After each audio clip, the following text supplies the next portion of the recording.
Hi guys, welcome back to DeFi Daily. Today we're going to talk about Thorchain, that is a layer 1, and we will discuss how this DeFi ecosystem is evolving, what we can expect from it, and why it is so unique. Plus, we will also try to understand what are the implications in terms of price for Rune, that is the coin of Thorchain. Just before to start, guys, remember that this channel is about educational content and nothing has to be intended as financial advice. If you want to invest in anything, that's great, but do always your own research first. Remember also that if you like this kind of content, if you want to stay always updated, remember to subscribe to the channel, leave a big thumbs up and drop a comment if you want to also help us to grow. Okay, guys, let's start immediately. Thorchain is a layer 1 exactly as Ethereum, Bitcoin, Avalanche, Solana, and so on. But it is pretty much peculiar because if usually when we're using DeFi on Ethereum, and if you want to trade assets that are not Ethereum native, we need to use a wrapped version. Let's say, for example, that you want to trade Ethereum and Avalanche. In this case, we are talking about two assets that usually are native from two different blockchains. In order to be able to swap them, what you need to do usually is, for example, bringing your Ethereum to Avalanche. In order to do it, you have to use a bridge that could be, for example, something like multi-chain, a wormhole, or any other bridge, and bring your asset, in this case Ethereum, to Avalanche. In order to do it, you have to tokenize, you have to wrap your original native asset into an asset that is compatible to the other blockchain. In the moment when you have both of the assets into the same blockchain, you can do the trade. When we are talking about Thorchain, this kind of dynamic is completely different, because the reason why it is so peculiar, so unique Thorchain, and on the other side also so powerful, it is because it is allowing native trades. So it means that you don't need anymore to use any kind of bridge. You don't need anymore to use wrapped or tokenized version of your Ethereum or your AVAX or any other kind of crypto. You can do the trade directly from one blockchain to the other one. Just to explain you how does it work, we can use this image. As you can see, let's say that we want to trade our Bitcoin into Ethereum. In order to do it, we can use Thorchain. Thorchain is using different pools, and in each pool you have the asset, the native asset, in this case it would be Bitcoin, paired with Rune. Rune is also the token of a Thorchain. And this is happening for all the other assets. Let's say Ethereum. Also Ethereum is paired with Rune. That's also the reason why it is required so much Rune inside the Thor ecosystem, because all the different assets, all the different cryptos are all paired with Rune.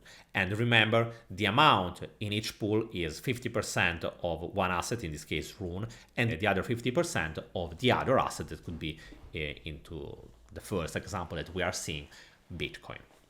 So in the moment when you want to trade Bitcoin for Ethereum, what is happening is that you are first of all interacting with a first pool with Rune that is interacting directly with the Bitcoin blockchain. In the moment when you have your assets inside a Thorchain pool, the protocol is moving them from the pool, for example in this case Bitcoin Rune, to the one that you are interested in. For example, in this case it could be Ethereum Rune. In the moment when you have your Ethereum on Thorchain, what is doing the protocol is moving again them into the native assets, so the native blockchain that you are interested in. So at the end of the story, you will receive your Ethereum into a native asset. So the reality is that Thorchain is using a system that is built on different pools in order to enabling you to use DeFi directly with native assets. What is the point? The point is that this kind of system is pretty much complex because, as you can see from this image, first of all, you need to interact with the Bitcoin blockchain. After that, you need a system to manage different pools. After that, you need another system, another layer in order to connect to another blockchain that could be Ethereum. So The more assets, the more blockchains that you are using, the more complex the system is becoming because it's needing different kind of integration. And remember, more entry points also means more vulnerability. And that's also the reason why Thorchain, after a first phase, we can see in May last year, a first explosion, the price of Rune has declined quite a lot. And it is related to the point that unfortunately the Thorchain ecosystem were hacked several times and it was suffering from the security point of view. That's also the reason why after the last big hack, the whole DeFi ecosystem on Thorchain stopped for a while, saying, okay guys, before going on, before keep pushing again on different kind of dApps, what we need to solve is the problem related to the security. And that's the big challenge that Thorchain has to solve. Right now, the reason why we had another hype into the last couple of months is because after a while that the whole ecosystem was stopped, the Thorchain ecosystem has started again. It was releasing a new version of their protocol in order to allowing again people to swap token and to trade, to use the Thorchain ecosystem, enabling you to swap different native assets. In this moment, the main DEX is this one, ThorSwap, that has around 1 billion in total value locked.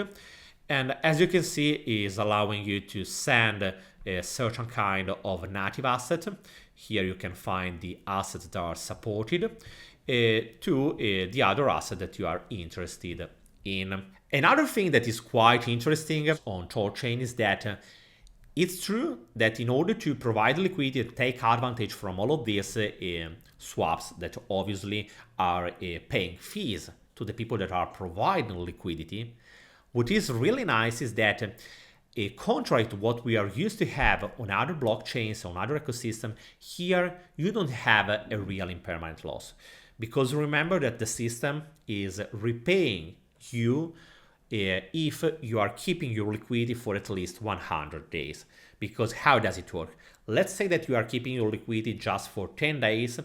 The system will cover your impermanent loss for the 10%. Because each day it means that you will receive a corresponding amount in terms of percentage in order to cover your loss in terms of impermanent loss.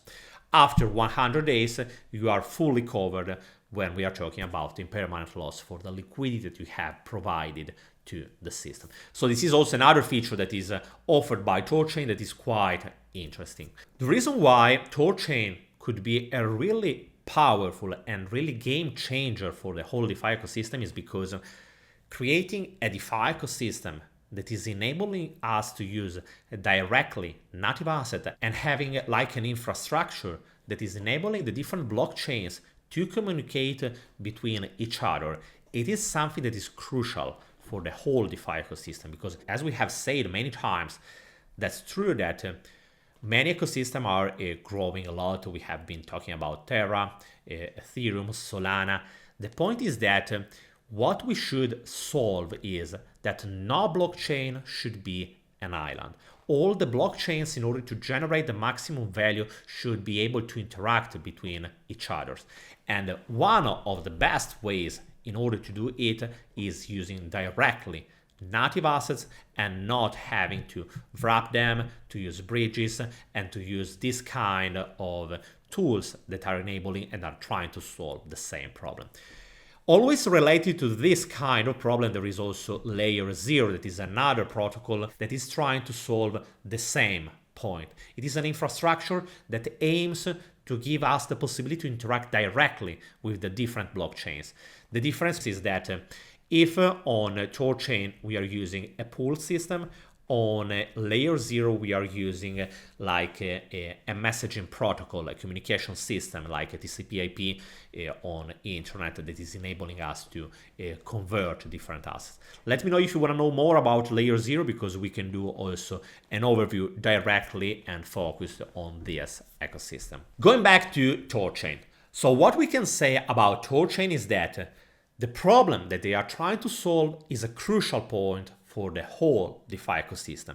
And if they will be able to solve the security problem, That could be huge because a protocol, an infrastructure, having an ecosystem on Thorchain that is enabling us to use native asset without having to wrap a bridge or any other kind of requirement that is making much more complex the experience. Because remember also that in order to see a DeFi ecosystem that is scaling, what we need is the most easy experience for the average user. The average user doesn't want to use a bridge, after that wrapping the assets, going from one blockchain to another. The average user doesn't care which kind of blockchain they are using. What they care is just completing what they want. They want to trade an asset, they want to farm, or whatever they want. That is the crucial part of DeFi. And that's why we have seen so many different solutions that are trying to solve this kind of problem. And Thorchain is working in a good direction, a great direction about it. What we can expect into the price of Rune, starting from what we have said. In order to try to make a prediction, what we should need is another thing. Remember that the price of Rune is strictly related to how big is the total value locked into the whole ecosystem on Thorchain. Because remember, in order to approve the different transactions, what is needed is validators, different nodes that are required to have at least a minimum of Rune. And among all the runes that are required to make the system functioning, this amount is like 3 times the total value locked. So it means that the minimum, or at least it should be, the minimum amount, the minimum market cap for Rune should be around 3 times higher the total value locked inside the Thorchain ecosystem. Obviously, the real market cap can change due to volatility and also can pay a premium price because we are betting that in the future this ecosystem will grow, so we are buying more, pushing the price higher. And this is something that is pretty much important because imagine an ecosystem that is able to manage, let's say, 10 billion. In that case, it means that the whole market cap of Thorchain or Rune should be at least around 30 billion. And just to give you an idea, 30 billion is something like almost 10 times where we are right now. So an ecosystem that is growing, and just to give you an idea, 10 billion, what they means is, for example, check it on Terra. Terra right now is managing something like 20 billion. So if Thorchain is able to reach the actual total value locked of Luna, it would be able to go from where they are right now in terms of price of Rune up by 20x. So the upside is pretty high. Obviously, it doesn't mean that it is a sure bet. Unfortunately, as I was telling you, the whole system is quite complex. And if you want to know more about it, I highly recommend you to have a look to thorchain.org. You can find also here the different apps that are available right now.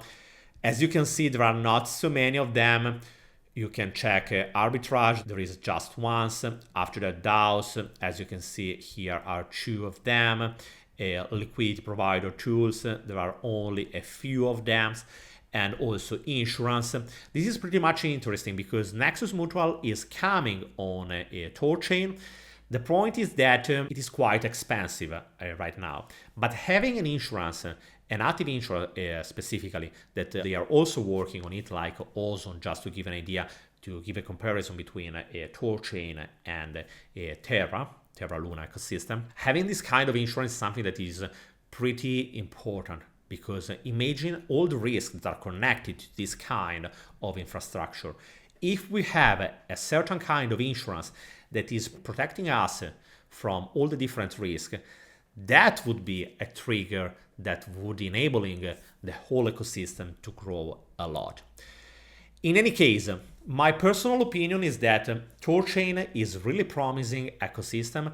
I'm starting to look also to accumulate some kind of Rune among my layer ones, but I'm still considering it as a high risk investment because the volatility and risk connected, the complexity behind this kind of technology is much higher than all the other layer ones that we have seen.